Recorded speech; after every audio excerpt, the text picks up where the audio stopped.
स पञ्चमहापापात् प्रमुच्यते। सायमधियानो दिवसकृतं पापं नाशयति।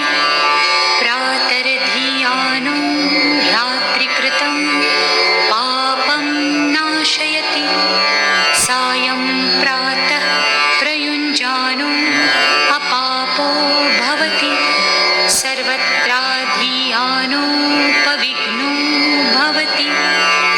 धर्मार्थकाममोक्षं च विन्दति। इदम् अथर्वशीर्षम् अशिष्याय न देयम्। यो यदि मोहात् दास्यति स पापीयान् भवति।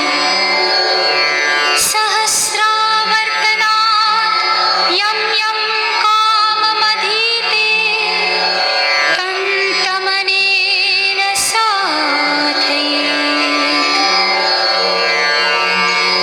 अनेन गणपतिम् अभिषिञ्चति स वाग्मी भवति। चतुर्थ्यामनश्नन् जपति स विद्यावान् भवति। इति अथर्वणवाक्यं।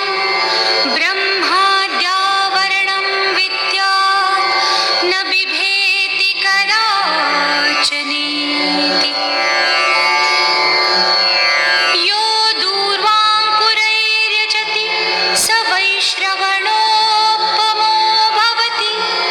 यो लाजैर्यजति स यशोवान् भवति। स मेधावान् भवति। यो मोदकसहस्रेण यजति स वाञ्छितफलमवाप्नोति। यः साजसमिद्भिर्यजति स सर्वं लभते। स सर्वं लभते।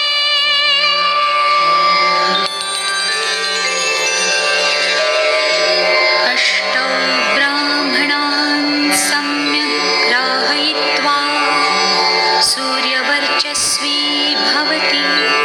सूर्यग्रहे महानद्या प्रतिमासन्निधौ वाजप्त्वा सिद्धमन्त्रो भवति। महाविघ्नात् प्रमुच्यते। महादोषात् प्रमुच्यते। महापापात् प्रमुच्यते। स सर्वविद् भवति। स सर्वविद् भवति। य एवं वेद इत्युपनिषद्। ॐ सहना भवतु। सहनौ भुनक्तु। सह वीर्यं करवावहै। तेजस्विनावधीतमस्तु मा विद्विषावहै। ॐ भद्रं कर्णेभिः शृणुयाम देवाः। भद्रं पश्येमाक्षभिर्यजत्राः।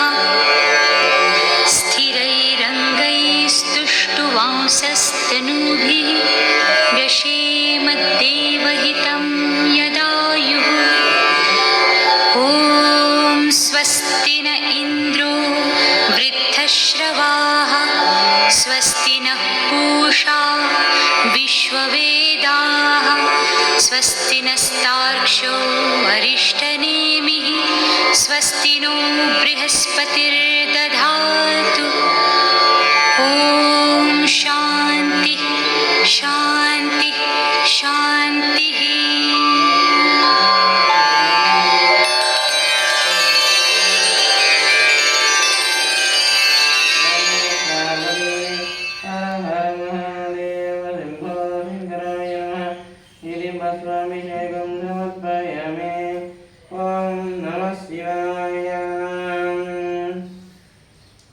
ओम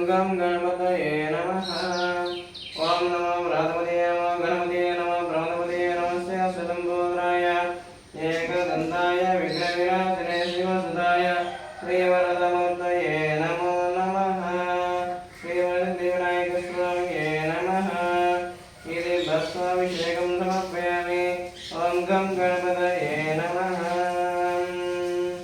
इति भस्माभिषेकं समर्पयामि श्रीवरसिद्धिविनायकस्वामी नमः इति भस्माभिषेकं समर्पयामि